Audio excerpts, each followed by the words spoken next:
सलाम अलैकुम नाज़रीन, तव्हां ॾिसी रहिया आहियो GM न्यूज़ ख़बरनि जी अपडेट जी सिलसिले खे अॻियां वधाईंदे तव्हांखे मातली खां ख़बर ॾींदासूं। मातली खां असांखे रिपोर्टर राजेश कुमार रिपोर्ट करे रहियो आहे।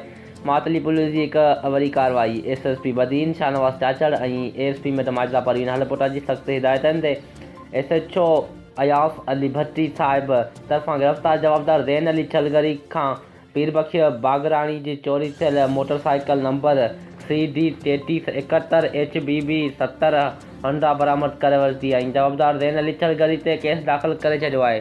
मातली खां असांखे रिपोर्टर राजेश कुमार रिपोर्ट करे रहियो आहे। वधीक ख़बरनि ऐं अपडेट्स लाइ ॾिसंदा रहो GM न्यूज़।